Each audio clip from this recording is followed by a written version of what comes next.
Hello friends, Sachin study circle की MP GK series topic wise जो हम पढ़ने जा रहे हैं उसमें आपका स्वागत है।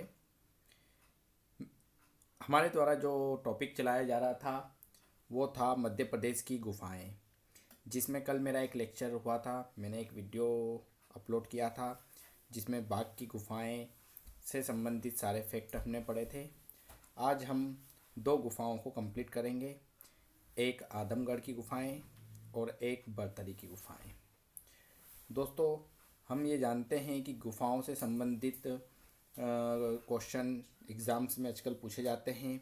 ये आईएमपी टॉपिक है और हम इसलिए टॉपिक वाइज पढ़ रहे हैं इसे गुफाओं को कि इसमें सारे फैक्ट हम कवर करते चलें। जैसा कि आप जानते हैं कि परीक्षाओं का लेवल भी बढ़ गया है, तो क्वेश्चन डीपली पूछे जाते हैं।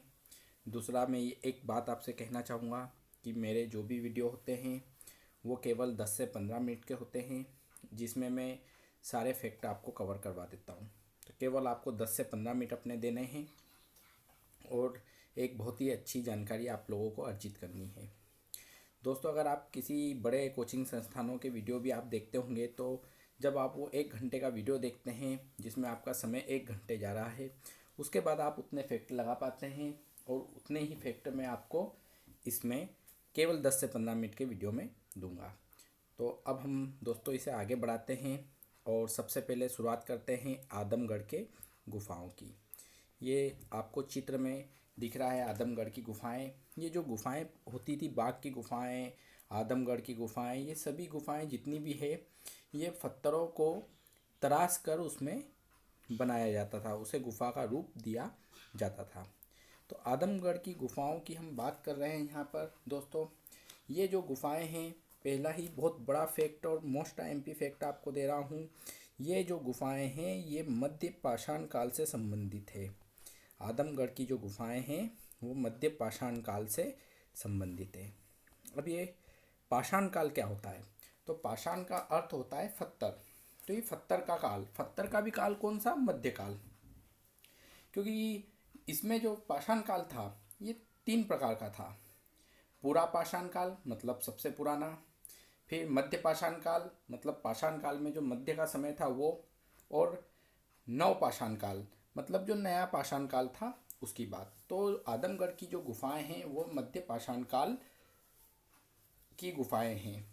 और ये जो मध्य पाषाण काल की गुफाएं हैं, इसमें इन आदमगढ़ की गुफाओं को आदमगढ़ शैलाश्रय भी कहा जाता है। इन्हें क्या कहा जाता है? आदमगढ़ शैलाश्रय भी कहा जाता है। शैलाश्रय का तात्पर्य क्या है? तो शैलाश्रय का तात्पर्य देखिए, सभी जितने भी शब्द होते हैं उन्हीं में उनके आंसर छुपे होते हैं।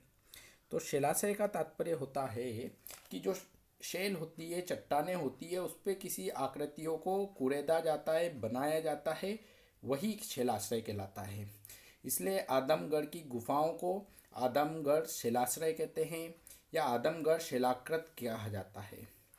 इन गुफाओं की जो खोज की गई थी वो आर बी जोशी के द्वारा की गई थी। ये आईएमपी फैक्ट है। आता है क्वेश्चन, कई बार पूछा गया है कि आदमगढ़ की गुफाओं की खोज किनके द्वारा की गई थी? आर बी जोशी के द्वारा की गई थी। और ये जो गुफाएं हैं ये होशंगाबाद ज़िले में स्थित है। दोस्तों, ये आपको याद रखना है कि आदमगढ़ की गुफाएं होशंगाबाद ज़िले में स्थित है। बहुत बढ़िया ज़िला है ये हमारे मध्य प्रदेश का, होशंगाबाद ज़िला, जहाँ से नर्मदा जी भी होकर गुजरती हैं। आप जानते हैं होशंगाबाद में अच्छा खासा क्षेत्र कवर होता है माँ नर्मदा जी के द्वारा। तो अगर क्वेश्चन आपसे पूछ ले कि आदमगढ़ की गुफाएं किस नदी के किनारे स्थित है, तो दोस्तों आपका आंसर होना चाहिए नर्मदा जी के किनारे स्थित है। ये कुछ क्वेश्चन हैं जिनके आंसर आप कुछ लॉजिक लगाकर भी कर सकते हैं। तो आदमगढ़ की गुफाओं के बारे में मुझे लगता है इतनी आपको बातें समझ आई होगी। अगर हम बात करें तो ये होशंगाबाद ज़िले में स्थित है, मध्य पाषाण काल से संबंधित है। आदमगढ़ शैलाश्रय है, अर्थात यहाँ पे शैलों के रूप में आकृतियाँ हैं, शैलों के ऊपर आकृतियाँ बनी गई है और इनकी खोज आर बी जोशी के द्वारा की गई थी। अब अगर आदमगढ़ की बात करें तो मैं इन्हें बताता हूँ आपको इसमें किस प्रकार की शैलाकृतियाँ हैं। ये देखेंगे आप इसमें कि ये पत्थर है, चट्टान है, जिस पर कुछ शैलाकृतियाँ बनी हुई है। इन शैलाकृतियों को अगर आप ध्यान से देखेंगे दोस्तों, तो इसमें कहीं मानवों की आकृतियाँ भी बनी दिख रही होगी, पशुओं की भी दिख रही होगी। तो ये बताने का मेरा प्रमुख उद्देश्य यही था कि जो मनुष्य के पशुपालक होने के प्रथम साक्ष्य हमें आदमगढ़ शिलाश्रय से ही प्राप्त हुए हैं। मोस्ट आईएमपी क्वेश्चन है कि आदमगढ़ शिलाश्रय से ही हमें मनुष्य के पशुपालक होने के प्रथम साक्ष्य प्राप्त हुए हैं। ये तो हमने पढ़ा है, बहुत अच्छे से सभी जानते हैं कि मनुष्य ने सबसे पहले कुत्ते को पाला था, किंतु ये हमें साक्ष्य कहाँ मिले हैं? तो ये आदमगढ़ शिलाश्रय में मिले हैं। तो कैसे पता चला हमें कि मनुष्य उस समय भी पशुपालक रहा था?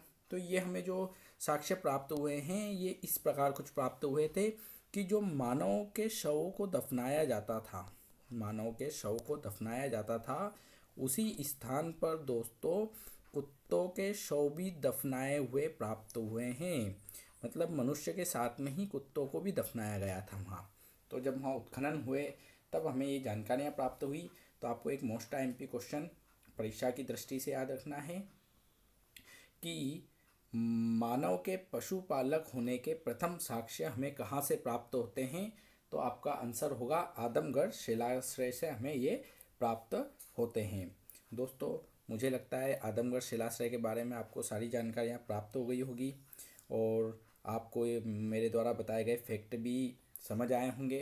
केवल आपसे एक निवेदन है कि जब भी ये वीडियो आप देखें एक पेन और कॉपी लेकर बैठा करें और अपने नोट्स स्वयं अपने हाथ से बनाइएगा, जिससे कि आप जब भी उसे याद करेंगे आप बहुत जल्दी याद कर पाएंगे। अब हम यहाँ बात कर रहे हैं दूसरी भरतरी की गुफाओं की। यहाँ हम बात कर रहे हैं भरतरी की गुफाओं की। तो सबसे पहले मैं बताना चाहूँगा कि जो भरतरी की गुफाएं हैं ये उज्जैन ज़िले में स्थित है। भरतरी की गुफाएं उज्जैन ज़िले में स्थित है। इसके भरतरी की गुफाओं के बारे में हमें कहानियाँ प्राप्त होती है। एक कहानी कुछ इस प्रकार कही जाती है कि भरतरी की जो गुफाएं हैं ये भरतरी राजा के नाम से इन गुफाओं को नाम दिया गया था। एक राजा हुआ करते थे जिनका नाम भरतरी राजा था। उनकी एक बहुत ही सुंदर प्यारी पत्नी थी। एक बार कहीं से राजा शिकार करके आ रहे थे तो उन्होंने देखा कि कहीं पर एक महिला सती हो रही थी अपने पति के साथ में। तो उन्होंने अपने महल में जब आए तो अपनी रानी से पूछा कि अगर मैं मर जाऊं तो आप क्या करोगी? तो रानी ने उसी समय जवाब दिया अपना कि अगर मैं तो आपके मरने की बात ही सुन लूँगी तो मर जाऊँगी। कुछ दिन बाद फिर राजा शिकार पर गए। शिकार पर गए तो उन्होंने वहाँ से खबर पहुँचा दी कि राजा की मृत्यु हो गई है शिकार के वक्त। रानी ने जैसे ये बात सुनी कि राजा की मृत्यु हो गई है तो बात सुनते से रानी की भी मृत्यु हो गई। जब राजा को ये बात पता चली तो राजा बड़े दुखी हुए। उन्हें बहुत पछतावा हुआ कि ये मेरे द्वारा क्या हो गया, और वो उस पश्चाताप की अग्नि में जलने के लिए अर्थात आत्महत्या करने के लिए वहाँ से अपने महल को छोड़कर चल दिए। तो उनकी रास्ते में मुलाकात नाथ संप्रदाय के गोरखनाथ जी से हुई। गोरखनाथ जी ने उनसे कारण पूछा, बातें समझी और कहा जाता है कि गोरखनाथ जी ने उन्हें वैराग्य जीवन के बारे में बताया। और उस समय भर्तरी राजा ने सब राजपाट छोड़कर अपना पूरा समय तपस्या में लगा दिया। तो जिस जगह पे राजा भर्तरी ने तपस्या करी थी ये वही स्थान है, इसीलिए इन्हें उन्हीं के नाम पर भर्तरी की गुफाएं भी कहते हैं। दूसरी बात ये कि यहाँ पे 12 साल के लिए इन्होंने तपस्या करी थी। और ये जो भर्तरी की गुफाएं हैं, मैंने जो स्टोरी बताई थी उसमें उल्लेख किया था गोरखनाथ जी का। तो ये जो गोरखनाथ है नाथ संप्रदाय के, इन्हीं की ये साधना स्थली भी कही जाती है। गोरखनाथ संप्रदाय की साधना स्थली भी इसे कहा जाता है। तो स्टोरी सुनाने का मेन कारण यही था कि आप एक बात ये समझ सकें कि इन गुफाओं को भर्तरी की गुफाएं क्यों कहते हैं, क्योंकि यहाँ पर राजा भर्तरी के द्वारा तपस्या की गई थी और अपना अंतिम समय यहीं व्यतीत किया गया था। साथ में इसे गोरखनाथ साधना स्थली इसलिए कहते हैं कि नाथ संप्रदाय के गोरखनाथ जी ने यहीं पर अपनी साधना की थी, तो इसीलिए इसे गोरखनाथ साधना स्थली भी कहते हैं। यहाँ पर एक गुफा नंबर 2 है दोस्तों।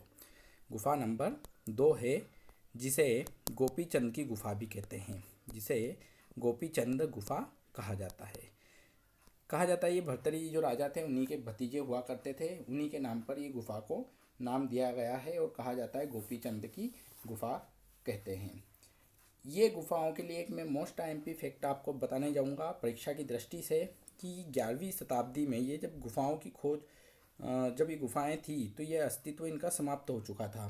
तो 11वीं शताब्दी में जो परमार वंश थे, परमार वंश के शासक, उन लोगों ने इन गुफाओं को, इन राजाओं ने इन गुफाओं को पुनः निर्माण करवाया था और इनका निर्माण उन्होंने कालिया देह मंदिर के पास करवाया था।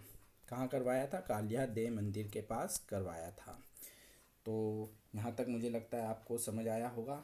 एक बात और इसमें मोस्ट टाइम पे फैक्ट आप याद करेंगे कि ये जो भर्तरी की गुफाएं हैं ये रंगीन चित्र के लिए प्रसिद्ध है।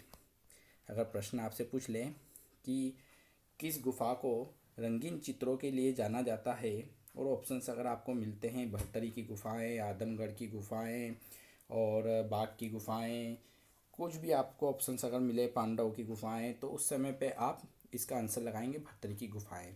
तो मैं एक बार आपको फटाफट रिवाइज़ करा देता हूँ, जिससे आपको सारी बातें एक बार रिवाइज़ हो जाए और हमेशा के लिए याद रहे। आदमगढ़ की गुफाएं जिला होशंगाबाद रहेगा, और शैलाकृति वाली गुफाएं हैं, उसमें चित्र बने हुए हैं। चित्र में हमने देखा था स्लाइड के अंदर कि चित्र के अंदर जो बने हुए हैं उसमें पशु भी दिख रहे हैं, मानव भी दिख रहे हैं। तो प्रथम साक्ष्य हमें आदमगढ़ की गुफाओं से ही प्राप्त हुए हैं कि मानव पशुपालक हुआ करता था और उन्होंने सबसे पहले कुत्ते को पाला था। भर्तरी की गुफाओं की बात करें तो ये उज्जैन जिले में है। गोरखनाथ साधना स्थली भी कहा जाता है। भर्तरी एक राजा थे। गुफा नंबर 2 यहाँ पे गोपीचंद की गुफा है, क्योंकि क्वेश्चन कभी कभी अंदर से पूछ लिए जाते हैं कि गोपीचंद की गुफा किस गुफा के अंदर है, तो आपको पता होना चाहिए भर्तरी की गुफा में है। और 11वीं शताब्दी में परमार वंश के जो राजा थे उनके द्वारा इनका निर्माण कालिया देह मंदिर के पास करवाया गया था।